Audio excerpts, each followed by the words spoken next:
अस्सलामुअलैकुम नाज़रीन कराम, नई वीडियो में आपको खुश आमदीद कहते हैं। आज मोहम्मद नवाज़ शरीफ इस्लामाबाद हाई कोर्ट में पेश हो रहे हैं। इस्लामाबाद हाई कोर्ट के सामने वो सरेंडर करेंगे। इससे पहले हिफाजती ज़मानत उनको मिल चुकी है। वो हिफाजती ज़मानत जिसमें पहली समाअत 618 सेकंड की और दूसरी समाअत 420 सेकंड्स की हुई थी। बहुत से सवालात उठे थे कि आज तक पाकिस्तान की अदालती तारीख़ में कभी इस तरह से किसी मुजरिम को हिफाजती ज़मानत नहीं मिली, लेकिन नवाज़ शरीफ को मिली। उन्होंने जलसा किया और जिस रियासती प्रोटोकॉल के साथ वो सारी चीज़ें की वो आपके सामने हैं। अब आज क्योंकि उन्होंने अदालत के सामने आना है तो कानूनी पोजीशन क्या है और क्या वो अदालत से वापस मरी जाएंगे या वो अदालत से अडयाला जाएंगे, कहाँ जाएंगे, क्या होगा, इस हवाले से 2021 का इस्लामाबाद हाई कोर्ट का जो आखिरी ऑर्डर है मियां नवाज़ शरीफ के हवाले से वो क्या है वो मैं आपके सामने रख देता हूँ। इसका कुछ पैराग्राफ मैं आपके सामने रखूँगा, पूरा तो बहुत लेंथी है, मैं मुख्तसर करके आपके सामने चीज़ें रखूँगा। क्योंकि हुआ ये था कि नवाज़ शरीफ जब कन्विक्ट हुए उसके बाद उनका मामला आया था इस्लामाबाद हाई कोर्ट में, तो इस्लामाबाद हाई कोर्ट ने उनकी एक सज़ा मुअत्तल कर दी थी। दूसरे अल अज़ीज़िया केस में गिरफ़्तार थे। अल अज़ीज़िया में उन्हें इस्लामाबाद हाई कोर्ट ने 8 हफ़्ते इलाज की ज़मानत दी थी। जब 8 हफ़्ते के लिए उनको ज़मानत मिली तो इस दौरान वो लाहौर हाई कोर्ट से भी जस्टिस बाकिर नजफ़ी से 4 हफ़्ते की ज़मानत लेकर लंदन चले गए और फिर 4 साल वापस नहीं आए। इस दौरान नवाज़ शरीफ की जो अपील है इस्लामाबाद हाई कोर्ट में फ़िक्स हुई। इससे पहले 8 हफ़्ते वाली जब उनकी ज़मानत ख़त्म हुई और वो वापस नहीं आए तो उनको 2 दिसंबर 2020 को इश्तिहारी करार दिया गया। इसका पूरा आर्डर मैं पिछली वीडियो में आपके सामने रख चुका हूँ, वो मैं नहीं दोहराता। फिर 2021 के मिड में दोबारा उनकी अपीलें समाअत के लिए मुकर्रर हुई। तो फिर क्या हुआ, 23 जून को होने वाली समाअत का तहरीरी फ़ैसला 24 जून को जारी हुआ और आमिर फ़ारूक जो आज उनकी दरख्वास्त ज़मानत सुन रहे हैं, उन्होंने ये फ़ैसला तहरीर किया था। ये 9 सफ़हात पर मुश्तमिल था और 14 पैराग्राफ थे।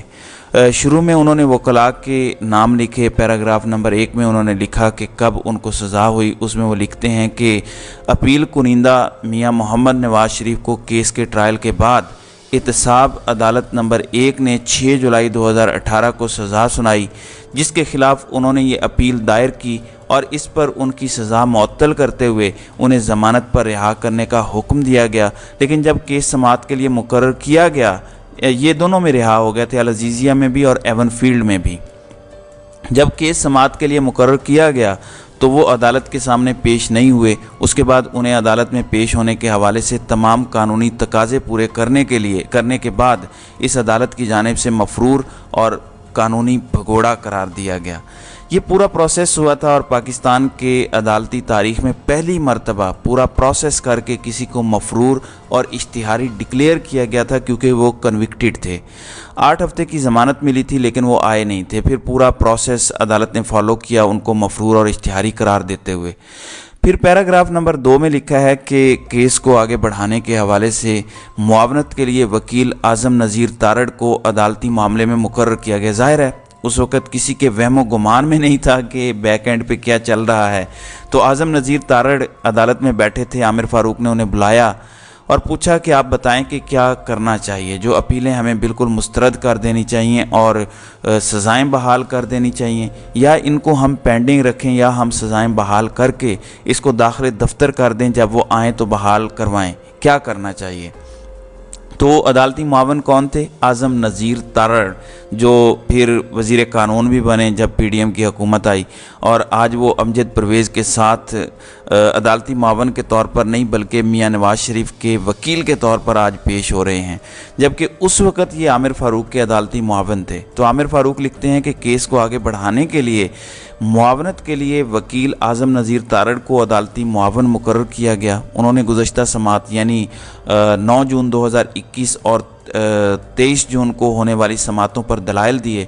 आज़म नज़ीर तारड़ ने अपने दलाइल में मौक़िफ़ इख्तियार किया कि मुलज़िम की गैर मौजूदगी में जितने भी ट्रायल किए गए उनको आम तौर पर सुप्रीम कोर्ट कलअदम करार देती है। इस हवाले से उन्होंने सुप्रीम कोर्ट के हवाले भी दिए कि जब किसी का ट्रायल हो रहा होता है, जब वो मुलज़िम नहीं होता, यानी ट्रायल कोर्ट में अगर कोई है ही नहीं अदालत के सामने और अदालत उसका ट्रायल चला दे और सज़ा सुना दे, تو اس حد تک تو ٹھیک ہے کہ سپریم کورٹ اس ٹرائل کو کالعدم کر دیتی ہے کہ ایک بندہ آپ کے سامنے تھا ہی نہیں، آپ اس کی غیر موجودگی میں ٹرائل چلاتے رہے، لیکن یہاں پہ وہ معاملہ نہیں تھا۔ آگے خود عامر فاروق نے یہ بات لکھی ہوئی ہے۔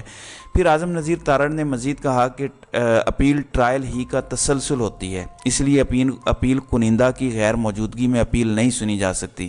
اس کے بعد دیگر عدالتی معاونین کو بھی سنا گیا، نیب کا عدالت نے حوالہ دیا۔ ان ساروں کو میں سکپ کر رہا ہوں، اب سیدھا پیراگراف نمبر 8 پر آ جاتے ہیں۔ اس پیراگراف میں ہائی کورٹ نے اول گل بنام زوار خان کیس میں سپریم کورٹ کے فیصلے کا متعلقہ حصہ شامل کیا، جس میں کہا گیا کہ قانونی بھگوڑا اپنے قانونی حق کھو بیٹھتا ہے اور ایسے شخص کو میرٹ پر ضمانت کی رعایت نہیں دی جا سکتی۔ پیراگراف نمبر 9، اس پیراگراف میں لاہور ہائی کورٹ بار بنام پرویز مشرف کے فیصلے کا متعلقہ حصہ شامل کیا گیا، جس میں کہا گیا کہ قانونی مفرور یا بھگوڑا حق سماعت کھو دیتا ہے، اور یہی اصول انعام الرحیم بنام چیئرمین نیب کیس میں اپنایا گیا۔ یعنی اگر کوئی اشتہاری ہو گیا ہے، مفرور ہو گیا ہے، اس کا وکیل عدالت میں پیش نہیں ہو سکتا کیونکہ پہلے ہی وہ اشتہاری ہو چکا ہے، مفرور ہو چکا ہے۔ اب جب تک وہ سرنڈر نہیں کرے گا اس کو سنا ہی نہیں جائے گا، اس کے بہت سے رائٹس چلے جاتے ہیں۔ اب اگلے پیراگراف میں ہائی کورٹ نے اکرام اللہ بنام ریاست کیس میں فیصلے کا متعلقہ حصہ شامل کیا، جس میں سپریم کورٹ نے اپیل خارج کر دی تھی، تاہم یہ واضح کر دیا تھا کہ گرفتاری پر اپیل کنندہ دوبارہ عدالت سے رجوع کر سکتا ہے، اور لاہور ہائی کورٹ اسی اصول کو فالو کرتی رہی ہے۔ ناظرین اکرام، اب آتے ہیں سب سے امپورٹنٹ پیراگراف نمبر 11، 12 اور 13 پر۔ میں اس کا صرف متعلقہ حصہ پڑھ رہا ہوں۔ اس میں عامر فاروق صاحب لکھتے ہیں کہ اس میں کوئی شک نہیں کہ حیات بخش بنام ریاست کیس کا فیصلہ اس وقت آیا جب آئین کا آرٹیکل 10A فیلڈ میں موجود نہیں تھا، تاہم آئین کے آرٹیکل 9 اور 4 موجود تھے۔ اس میں کوئی شک نہیں کہ سپریم کورٹ نے ان ٹرائلز کو کالعدم قرار دیا ہے جو ملزم کی غیر موجودگی میں مکمل کیے گئے، لیکن اس کیس کا مختلف پہلو یہ ہے کہ ملزم ٹرائل کورٹ کے سامنے پیش ہوتے رہے۔ یہ امپورٹنٹ ہے، جن کا سپریم کورٹ نے کالعدم قرار دیا تھا وہاں پہ ملزم ٹرائل کورٹ کے سامنے تھے ہی نہیں، یہاں پہ ٹرائل کورٹ کے سامنے تھے۔ عدالت نے قرار دیا کہ اس اصول میں کوئی شک نہیں کہ اپیل ٹرائل کا ہی تسلسل ہے، لیکن ایک مرتبہ پھر اس کیس کے حالات مختلف ہیں کیونکہ اپیل کنندہ نواز شریف حراست میں تھا۔ اس عدالت نے اسے 19 ستمبر 2018 کو ریٹ پٹیشن نمبر 2839 منظور کرتے ہوئے ضمانت دی، اور پھر وہ ملزم بیرون ملک چلا گیا۔ جب کیس سماعت کے لیے مقرر کیا گیا تو وہ عدالت کے سامنے پیش نہیں ہوا، جس کے بعد قانونی تقاضے پورے کرتے ہوئے انہیں مفرور قرار دیا گیا۔ اب آ جائیں پیراگراف نمبر 12 پر۔ عدالت نے لکھا کہ اپیل کنندہ کو فیئر ٹرائل دیا گیا۔ اب اس اپیل کی سماعت کے وقت وہ انصاف سے مفرور ہو چکا ہے۔ اس موقع پر آئین کے جس آرٹیکل کا حوالہ دیا جا رہا ہے اس کا اسے کوئی فائدہ نہیں ہے، یعنی جن عدالتی فیصلوں کے حوالے دیے گئے ہیں وہ ملزمان تو ٹرائل کے دوران بھاگ گئے تھے، ٹرائل مکمل ہوا، عدالت نے انہیں سزا سنائی، سپریم کورٹ نے کالعدم قرار دی کہ ایک بندہ آپ کے سامنے تھا ہی نہیں، آپ نے اس کو سنا ہی نہیں، آپ نے اس کی غیر موجودگی میں سزا سنا دی۔ آپ پینڈنگ رکھ لیتے، جب وہ آتا تو پھر آپ سزا سناتے۔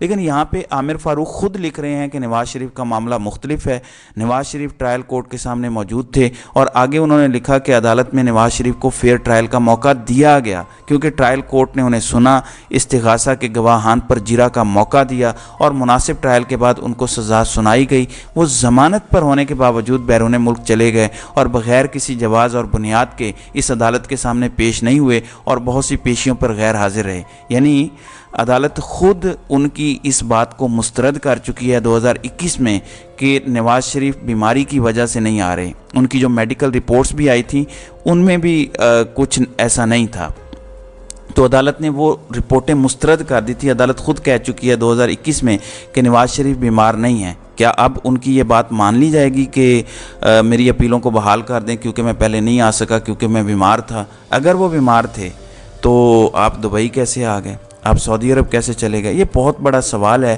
اس کے بعد عامر فاروق لکھتے ہیں کہ نواز شریف ضمانت پر ہونے کے باوجود بیرون ملک چلے گئے اور بغیر کسی جواز اور بنیاد کے اس عدالت کے سامنے پیش نہیں ہوئے، اور بہت سی پیشیوں پر غیر حاضر ہیں، جس کے بعد عدالت کے پاس اس کے علاوہ کوئی آپشن نہیں تھا کہ ضابطہ فوجداری 1898 کے تحت دیا گیا قانونی طریقہ اپناتے ہوئے انہیں قانونی بھگوڑا قرار دے۔ پیراگراف نمبر 13 میں عدالت لکھتی ہے کہ ہم یہ قرار دیتے ہیں کہ چونکہ अपील कुनिंदा कानूनी भगोड़ा है, इसलिए इस अदालत के सामने हक़ समात खो चुका है, इसलिए हमारे पास इसके अलावा कोई रास्ता नहीं कि इसकी अपीलें खारिज करते हुए मुस्तरद कर दें। फिर अदालत ने कहा था कि जब इसको गिरफ़्तार करके लाया जाएगा वो दरख्वास्त दे के अपीलें बहाल करवा सकता है। अब कानूनी नुक्ता ये है कि नवाज़ शरीफ को हर सूरत जेल जाना है। कानून और आइन के मुताबिक वो जेल में थे। अदालत ने उनको 8 हफ्ते की ज़मानत दी और कहा कि 8 हफ्ते बाद आपने हमारे पास नहीं आना, आपने सीधा जेल जाना है और जाकर जेल में सरेंडर करना है, और नवाज़ शरीफ को जेल ही जाना है। लेकिन राना सनाउल्लाह ये कहते हैं कि 200% आज इंसाफ होगा, और इंसाफ से मुराद ये है कि नवाज़ शरीफ जेल में नहीं जाएंगे, वो मरी जाएंगे।